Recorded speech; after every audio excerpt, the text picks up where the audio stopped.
안녕하세요, 김윤혜입니다.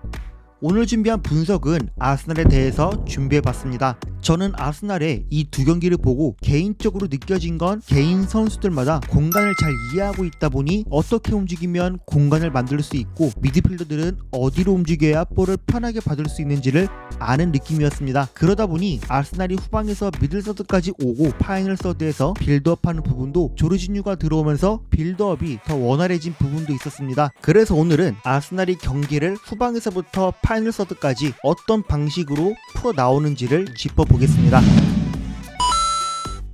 아스날은 후방에서 빌드업할 경우 4-4-2 형태를 띄고 있습니다. 만약 라야를 빌드업 상황에 관여시키면 라야가 가운데 위치하고 양쪽 풀백은 일단 넓게 위치하고 투볼란치가 그대로 위치하는 형태가 나오는 거죠. 이런 형태가 나왔을 때 아스날의 투볼란치는 이렇게 가만히 뭉쳐 투볼란치로 위치하는 듯 보이죠. 이건 무의식적으로 위치하는 게 아니라 살살 당겨오면서 상대 이 공격형 미드필더 두 명이 자기한테 더 끌려오도록 시선을 끌어왔습니다. 그럼 사이드에 있는 윙어는 풀백이 좁히지 않고 넓게 위치하기 때문에 사이가 좀 벌어져 있기 때문에 풀백도 조금씩 더 당겨오면 이 간격으로 인해 메잘라한테 볼이 들어갈 수 있었는데요. 그런 볼을 받고 앞으로 돌 수 있지만 파리 같은 경우 파초가 앞으로 나오면서 수비하기 때문에 오히려 여기 있던 하베르츠는 반대로 돌려 오히려 전환을 시도했습니다. 또 이렇게 하베르츠가 볼을 받으려는 상황에서 좌측 풀백으로 나온 칼라피오리가 처음에 사이드에 벌려있지만 볼이 우측에서 이 미들라인 뒤에서 대각선으로 받기 위해 안으로 들어와서 중원에 관여하는 걸 볼 수 있었습니다. 그런 파리 공격형 미드필더들이 칼라피오리를 신경 쓰기 시작해 내려가면 하베르츠가 볼 받고 돌릴 때 이 수비형 미드필더들한테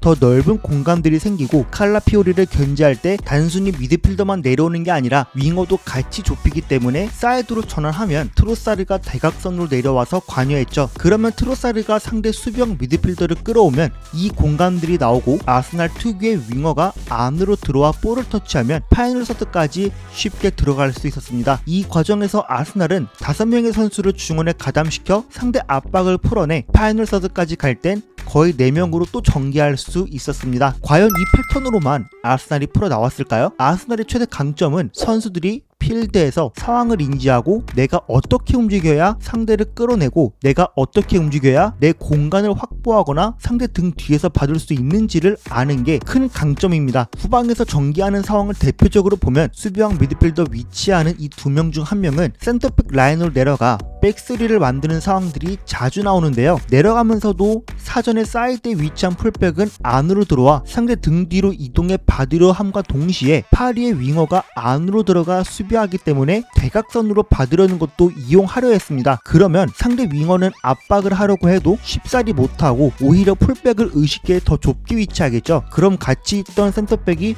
횡으로 넓게 나가서 상대 윙어가 좁게 위치한 만큼 더 구축된 공간을 넓게 활용하는 거죠. 센터백이 볼 잡고 앞으로 가도 윙어는 센터백한테 접근했다가 또 좁히려고 하기 때문에 볼을 안으로 치고 들어가면 풀백을 가담해 반대로 또 전환하는 거죠. 그럼 여기서도 수비형 미드필더가 받고 돌릴 때 센터백이 가만히 받는 게 아니라 또 나가면서 받으면 앞을 바라볼 때 상대가 좁혀졌기 때문에 시야가 더 트이고 앞을 바라보는 게 더 편하죠. 이런 식으로 계속 상대 미들라인과 수비라인 개인 단위로 세 선수씩 관여하다 보니 서로의 간격에서 균열이 발생하면서 풀리는 상황들까지 보고 상대 수비를 무력화시켰습니다. 이런 상황을 먼저 보면 두 센터백 사이에 라야가 낀 상태로 백3처럼 나오죠. 그 앞에 라이스와 파티로 이루어지는 투볼란치가 형성되고 팀버가 넓게 벌려 있는데요. 반대로 파리는 4-1-4-1 형태를 구축하고 있습니다. 여기서 파티를 잘 보면 앞을 보면서 전방에 대한 상황 파악을 함과 동시에 파티 시야 안에 비티냐도 이미 보였을 거예요. 그러면서 거리를 벌려두죠. 그리고 칼라피오리도 사이드에 있다가 안으로 들어오면서 본인이 대각선으로 받을 수 있는 걸 생각하고 있어요. 물론 비티냐가 여기서 가까이 근접해 대비를 하고 있지만 하베르츠가 위에서 내려오고 바르콜라도 팀버를 신경 쓰다 보니 이 간격이 벌어지니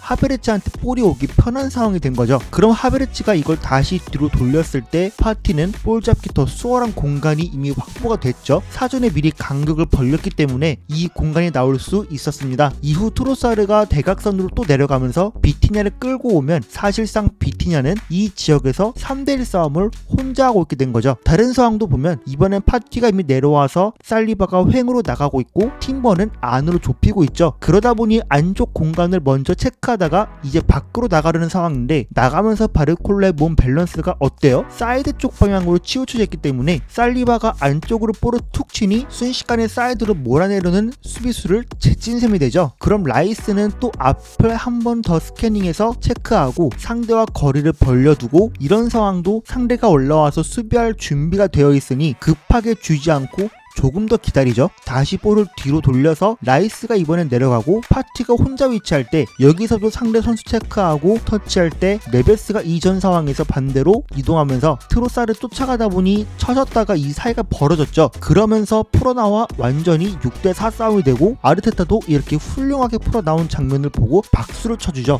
다른 장면도 보면 이번엔 파리의 미들라인이 간격과 위치를 봤을 때 사실상 붕괴된 상태죠. 또 파티가 이미 센터백 자리에 내려갔고 팀버도 사이드에 위치하니 살리바가 미드필더 자리를 채워주려 하죠. 이 상황도 살리바 말고 칼라피오리도 보면 이전에 제 분석 영상 중에 칼라피오리에 관한 영상 보신 분들이라면 아시겠지만 공간에 대한 냄새를 정말 잘 맡는 선수예요. 그래서 아르테타 밑에서 미드필더처럼 충분히 기용될 수 있는 선수죠. 칼라피오리가 이렇게 들어온 것도 사실상 이 두 선수 사이 간격이 충분히 벌어졌고 이 사이에서 받을 수 있을 것 같으니 받으려고 하는 거죠. 이후에도 충분히 더 깊게 들어간 것도 트로사르가 사전에 비티냐를 끌고 왔기 때문에 칼라피오리는 볼을 달라고 하는 거죠.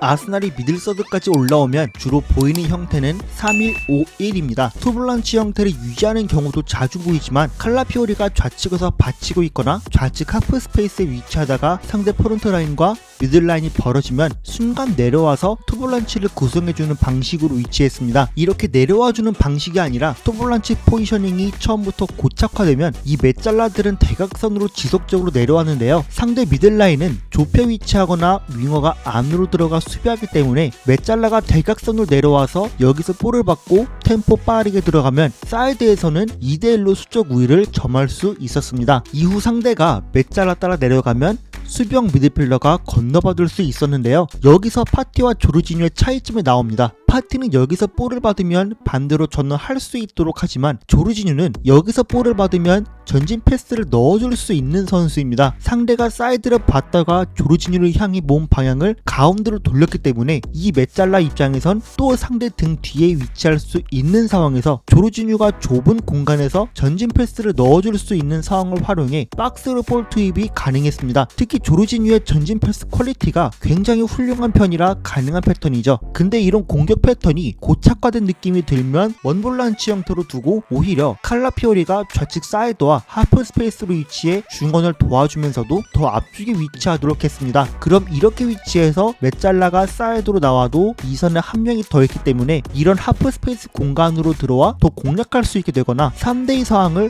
활용할 수 있는 거죠. 이런 상황도 메잘라가 대각선으로 내려와 받고 사이드로 돌려주면서 메잘라가 침투해 상대 선수를 끌어들고 들어가면 대각선으로 위치한 선수한테 주고 들어갈 수 있는 3자 형태도 활용해 볼 수 있는 거죠. 이런 상황을 보면 조르지뉴가 원볼란치로 위치하고 칼라피오리, 라이스, 하베르츠가 이렇게 위치하지만 넓게 위치한 선수를 좁히게 만들려면 칼라피오리가 들어오고 라이스가 사이드로 나가는 것도 생각해 볼 수 있겠죠. 그런데 조르지뉴가 하베르츠의 위치 보고 달라고 어필하면서 하베르츠는 대각선으로 받을 수 있는 위치로 가 있죠. 이후 볼이 사이드까지 운반되고 들어가지만 여기서 포워드를 활용하는 거 외에는 이 두 선수로 사이드를 박스까지 갈 수밖에 없었습니다. 다시 사이드에서 1대1하는 상황도 이어서 보면 하베르츠가 안쪽에 위치해서 침투하진 않더라도 여기에 위치하면서 상대 선수를 내려오게 만들었죠. 이후 조르지뉴가 건너받으면 이 좁은 틈으로 박스에 찔러주는 이런 패턴을 조르지뉴는 보여줄 수가 있는 거죠. 또 상대는 시야가 사이드에서 다시 앞을 보기 때문에 제주스는 상대 등 뒤에서 이 틈을 또 이용할 수 있는 거죠. 다음 상황을 보면 칼라피오리가 올라와 있는 상태에서 하베르츠는 이미 사이드로 나와 있죠. 그러면서 이 공간을